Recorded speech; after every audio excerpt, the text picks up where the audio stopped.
plus global. Maintenant, pour ce qui est du comité que nous avons mis en place, là aussi, il faut le dire. Il faut le dire. Il faut dire que la crise est passée par là. Et la crise a démontré que le digital, le numérique va prendre beaucoup de place, beaucoup d'importance. Pas uniquement dans les domaines du commerce ou dans les domaines des échanges, mais même sur le plan monétaire. Et moi-même, j'ai dit à mon équipe, pour reprendre une terminologie qui maintenant est dans notre langage, il faut absolument qu'on soit agile et proactif. C'est-à-dire qu'on mette en place un comité en bonne et due forme, avec une mission, avec 3 groupes de travail en particulier, parce qu'il n'y a pas que la monnaie banque centrale. Nous y avons mis les crypto-actifs et nous allons suivre de très près les évolutions. Et nous avons commencé. Il ne faut pas oublier qu'en 2018, je pense, quand il y a eu l'expérience ici avec, je dirais, le lancement de crypto-actifs à partir, par des Marocains, mais à partir de plateformes extérieures, nous n'avions aucun texte. Et rappelez-vous, et je vous l'ai dit dans nos rencontres, nous avons attaqué le problème par le biais de la protection du consommateur, en leur disant attention. Et je vais vous dire, puisque vous avez posé la question, vous avez repris les termes qu'a utilisé le président de la Fed, pas plus tard qu'hier, sur le Bitcoin, en disant ce n'est pas une monnaie, c'est peut-être un actif, mais il est spéculatif. Si vous voulez faire de la spéculation, c'est autre chose. Et si ça doit se faire, ça doit être encadré sur un plan de réglementation sur le plan international. Reprenez, d'ailleurs, ça a été diffusé, moi-même je l'ai lu un petit peu sur la diffusion, Jérôme Powell l'a déclaré. Nous, ce que nous disons qu'il faut que nous soyons pas en retard. C'est un moyen qui peut être très utile parce que c'est un moyen d'innovation, c'est un moyen, je dirais, qui peut même être dans l'intérêt du consommateur parce qu'il peut faire baisser les coûts, mais ça dépend par quoi on va commencer et par quoi on va terminer et dans quel environnement on va agir. Parce que maintenant, il y a la monnaie de détail, il y a la monnaie de gros. On peut commencer par la monnaie de gros qui ne peut être contre les banques et la banque centrale avant d'aller vers le grand public parce que là aussi c'est une autre paire de manches. Donc nous avons mis en place ce comité, nous l'avons structuré, il y a 3 groupes qui sont en train de travailler et nous sommes même déjà en relation avec des banques avancées dans ce domaine. Nous sommes en pleine discussion avec la Banque du Canada, nous sommes en pleine discussion avec la Banque d'Angleterre et nous sommes en pleine discussion aussi avec la Banque nationale suisse qui ont fait une expérience là-dessus. Mais tout le monde est en train de juger non pas seulement de ce qui est innovation, mais également de tout ce qui est risque. Il ne faut pas oublier que le G20 a demandé au GAFI, dans la directive de 2019, d'inscrire parmi les acteurs à risque ce qu'il a appelé les prestataires de services des crypto-actifs, en estimant que c'est un canal de blanchiment et de financement qui est largement ouvert. Donc, là où l'Europe a pris aussi des mesures. Elle a pris des mesures en mettant en place, ce qu'elle a appelé le MiCA, c'est-à-dire, une feuille de route qui puisse permettre de voir à la fois ce qui est positif sur le plan, je dirais, de l'innovation, sur le plan des échanges, etc., mais en même temps, de regarder tous les aspects risques qu'il y a au niveau de ces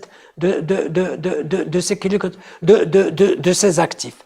Donc, pour nous, ça ne veut pas dire que Banque al-Maghrib va se lancer, pas du tout, mais je ne veux pas, nous n'avons pas voulu, eh bien, si les choses évoluent, certainement, elles vont évoluer très vite, qu'il y ait une fracture encore entre nous et les pays développés.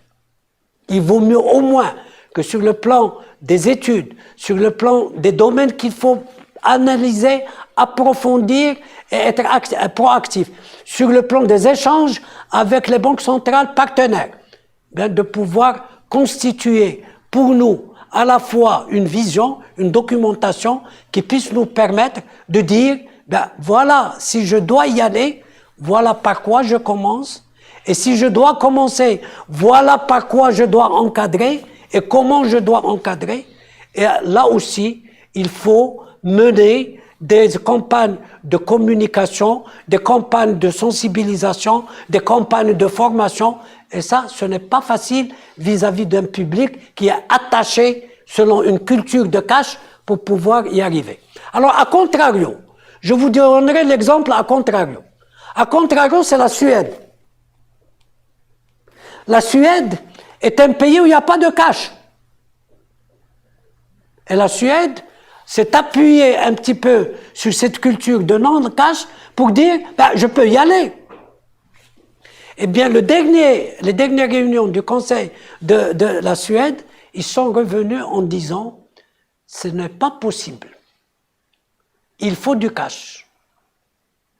On ne peut pas exiger de la population, parce qu'il y a une population qui n'est pas branchée sur la technologie. Il y a une population qui est âgée. Il y a une population qui n'a pas la formation nécessaire ni la faculté d'adaptation nécessaire. Et là, si elle exige le cash, elle a le droit d'avoir du cash. Et le taux digital sur lequel elle s'était lancée, la Riksbank de Suède, ben elle est revenue en arrêt pour dire attention, non, il faut garder du cash parce que c'est un droit que les citoyens peuvent demander et peuvent exiger. Donc vous voyez que là aussi les choses doivent aller, à mon avis, de manière progressive. Il faut qu'on s'y prépare, il faut qu'on prépare les cadres, il ne faut surtout pas que l'innovation qui peut aller très vite à un moment donné puisse, pour le Maroc, encore mettre le Maroc avec une fracture par rapport à ces pays. Nous sommes, Banque al-Maghrib, et ça m'a fait plaisir au niveau du Conseil d'aujourd'hui, eh bien, les commissaires aux comptes qui appartiennent à des multinationales de commissaires aux comptes ont dit, eh bien, ce que vous faites dans certains domaines, eh bien, nos partenaires dans les pays les plus développés nous demandent comment on fait Banque al-Maghrib. Ça fait plaisir. Ça fait plaisir. Eh bien, dans ce domaine-là, ben, je ne veux pas que le Maroc ou Banque al-Maghrib perdent pied. Il ne faut pas qu'on perde pied. Il faut qu'on avance. Nous savons nos réalités, nous connaissons nos réalités. Nos réalités peuvent aussi muter de façon assez rapide. Si on l'a vu d'ailleurs au niveau de la crise, on l'a vu de façon importante. Regardez même de façon dans la pandémie, regardez l'opération vaccination. Regardez l'opération vaccination. C'est le digital. Pleine réussite. Honnêtement, en toute objectivité. Donc le pays peut aller aussi vite dans ce domaine. Ben, il faut qu'on soit prêt. Il ne faut pas que la fracture soit là ou que la fracture s'élargisse. Et donc, nous avons avancé nous aussi. Et bien sûr, il y a la protection des gens. Et bien sûr, il faut rappeler aux gens, attention, le Bitcoin, c'est toujours spéculatif. D'ailleurs, les évolutions de sa cotation le montrent.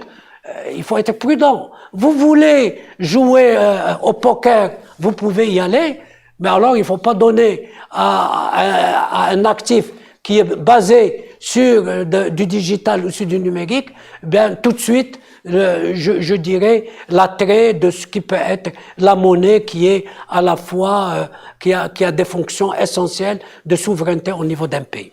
Alors, pour le troisième point que vous avez évoqué, qui est un point important, et notamment en ce qui concerne nos Marocains du monde, évidemment, il va falloir se pencher sur ce problème de façon particulière.